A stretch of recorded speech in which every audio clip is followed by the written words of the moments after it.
Good morning, dear students. Today we are going to learn about learning disabilities. Firstly, we can see what is meant by impairment, disability and handicap. While we walk on the road, we may see many people with disabilities. Okay, so first we can see what is meant by impairment. Impairment is the loss or abnormality of physiological, psychological, anatomical structure or function. So that is impairment, it depends upon the body. Any loss happens in our body or any abnormality happens in our body organs that directly leads to impairment. Impairment refers to a problem with the structure or organ of the body.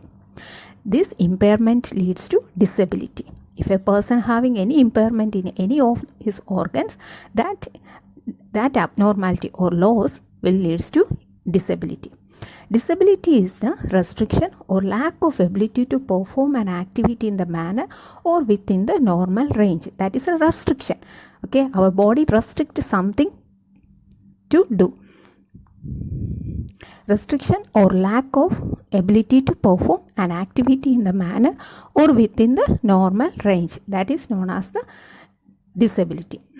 Or we can say disability is a functional limitation. Functional limitation with regard to particular activity. So our body restricted to do something as a normal child or person does. That is the disability. So it is completely related to activity. This disability leads to handicap. Handicap is the limits or prevents the fulfillment of a role that is normal. Due to this disability, a person can't fulfill his normal daily life activities. That is known as disability. That is the related to society. Okay, so if a person having any problem in any of his body parts, we might say he is handicapped. So handicap is that is a limit. Something is preventing or hinders his normal body activities. That is known as a handicap. Let's see some examples. Cataract, that is an impairment. It affects the eye of a person. The disability is inability to read or move around. He is not able to walk. So handicap is the exclusion from school. That is a handicap.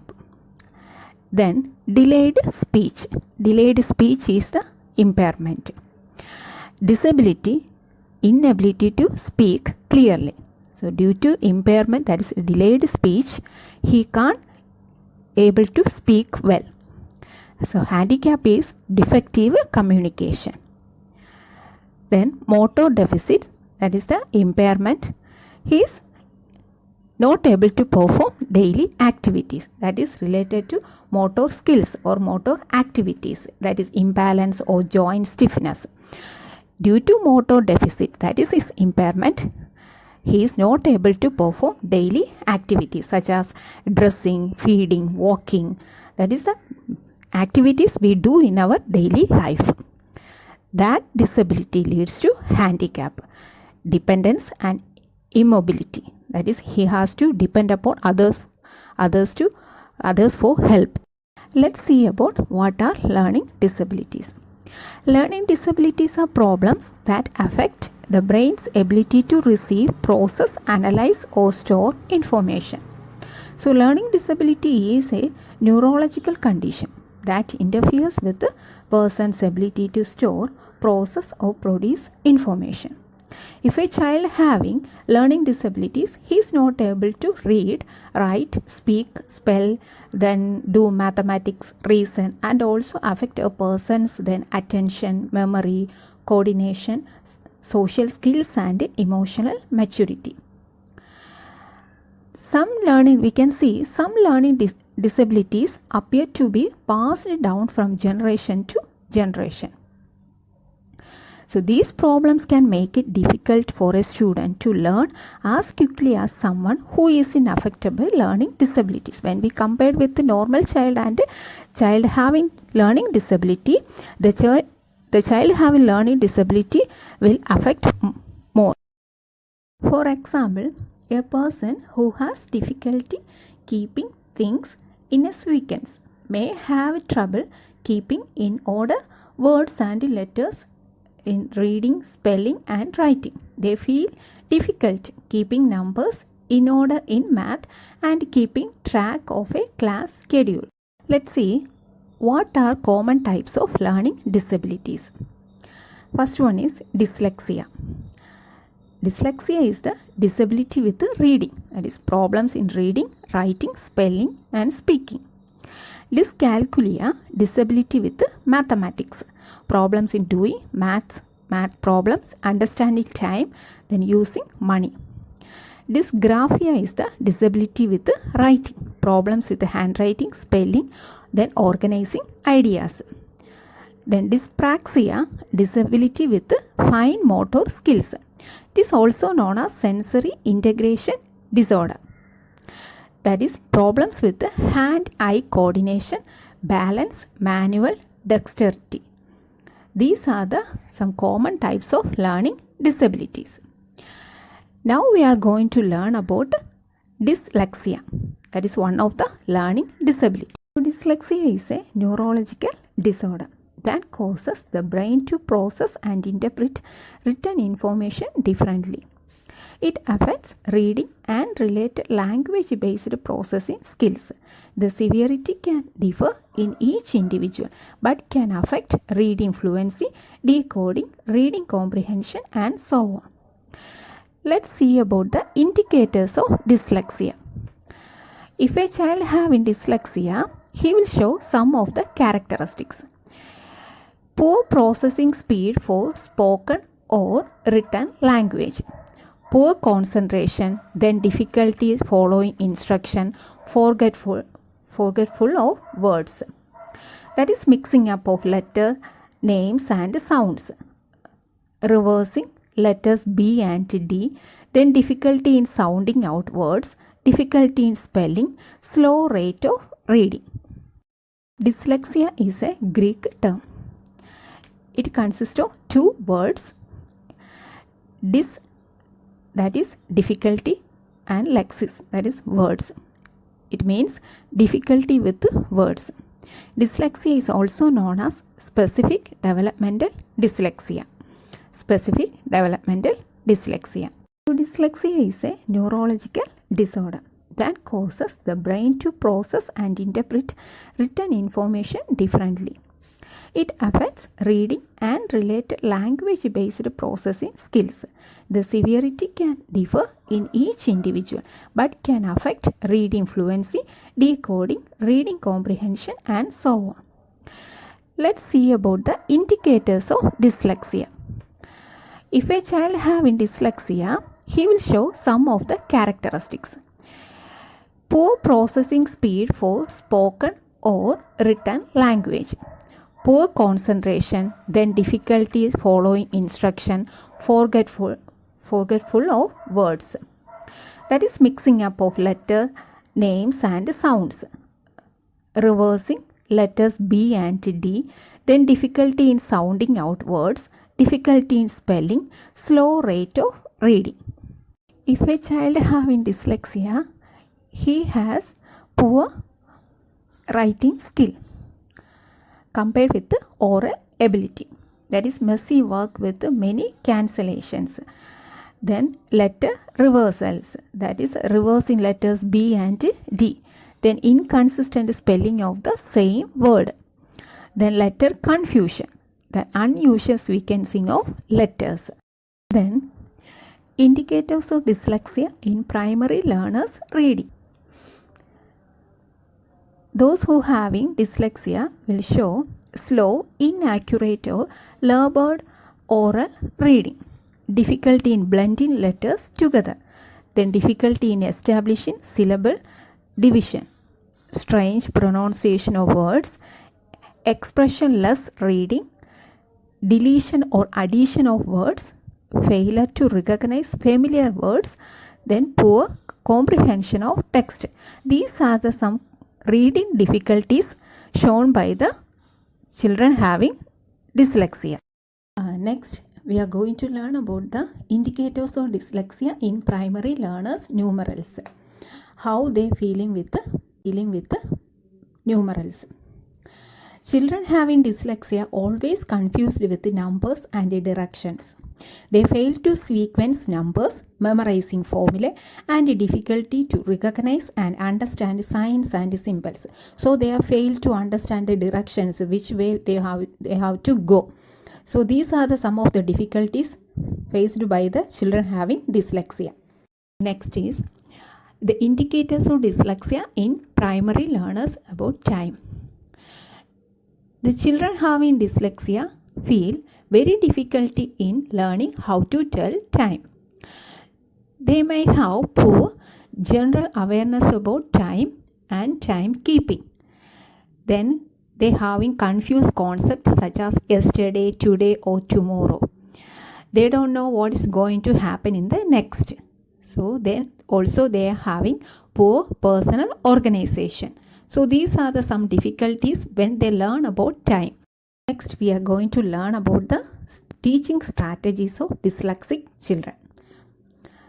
There are 4 different teaching strategies are given.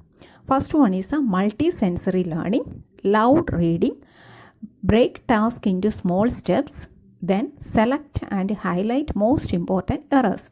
First one is the multi-sensory learning. So multi-sensory learning is a whole brain learning. Here, the children can exercise all the senses. So it is easy to learn. Multisensory teaching is one of the important aspects of instruction for dyslexic students that is used by clinically trained teachers in schools. It involves the use of visual, auditory and kinesthetic tactile pathways. That is, they are exercising all the sense organs simultaneously to enhance memory and learning of written language. So it is an easy way to learn and absorb new things in dyslexic children's life. Second one is the loud reading. When they read loudly and read questions loud, that is, the options to give verbal rather than written answers. It will also help to encourage self-correction. So when they read loudly, they can correct themselves. If there is any errors, they can correct their own errors.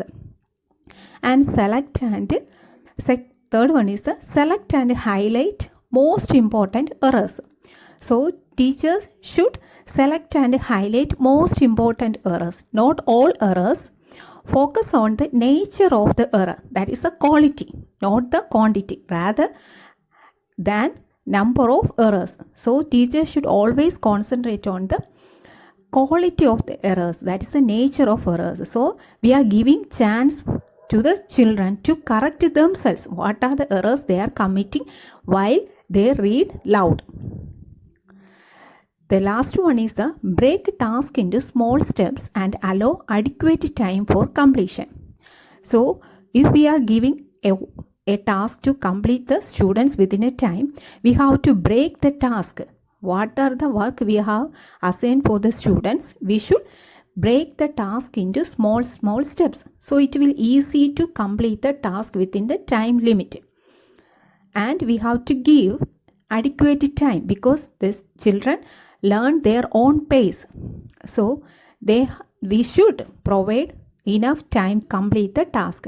It will help the children with dyslexia learn more and achieve or score more marks in the examination. Now we are going to see about the reading activities for dyslexic children. As we know, dyslexic students have a learning difference. Their brain can't hold information as efficiently as non-dyslexics, often making their learning slow, difficult and at times impossible process. So we can provide some reading activities for them. First one is the words. We can provide different words, familiar and decodable. So when we give more familiar words, they can easily remember and learn the words and memorize the words. Also, frequently used sight words. So teaching sight words through extensive repetition. When we repeat the same words many times, it will easy to catch their mind. Then words short and do they have closed syllables.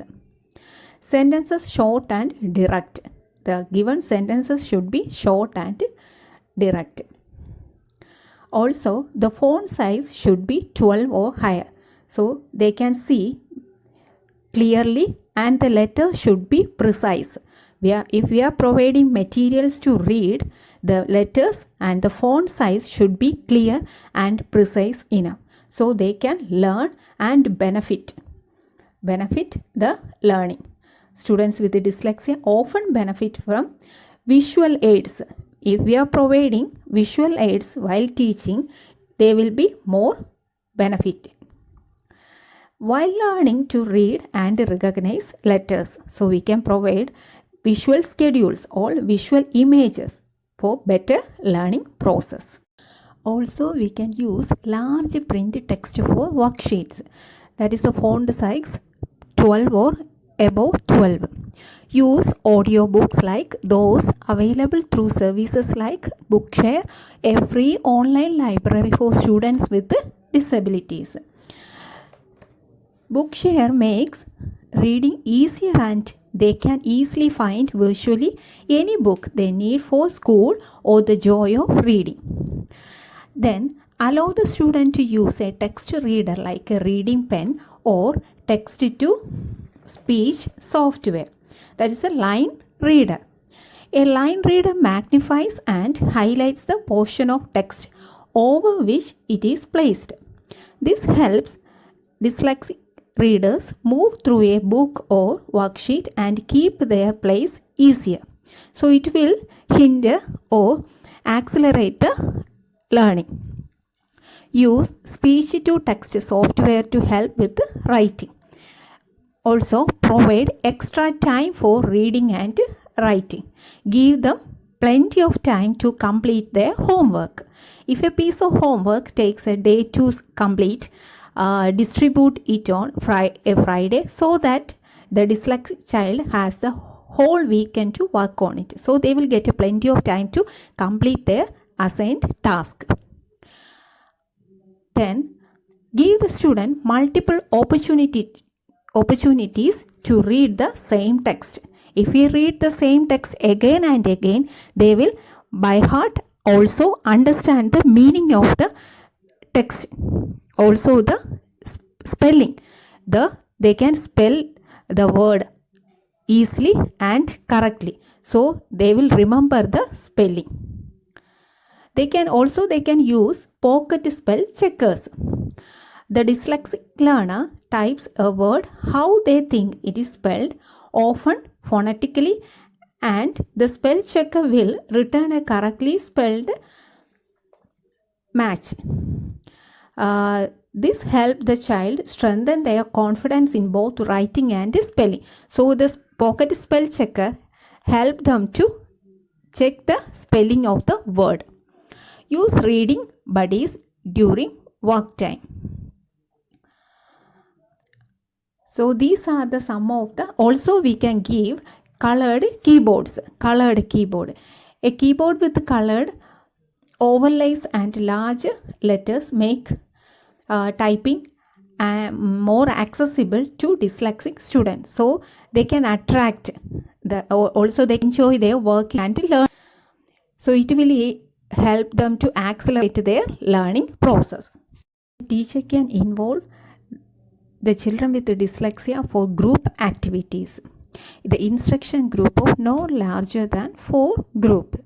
The group should contain small group of children. So when they participate on group activities, this would improve their communication skills. Also, teacher should provide a quiet space to work with any disturbances. So these children, as we know, they will distract easily. So teacher should arrange a classroom with a positive environment and without any distraction. Groups at least 3 times a week. So these group activities will encourage them to learn actively in the classroom. The teachers can also work together with the specialized teachers, so they can learn. They will get an opportunity to learn how to handle these children with dyslexia. Then some early intervention programs.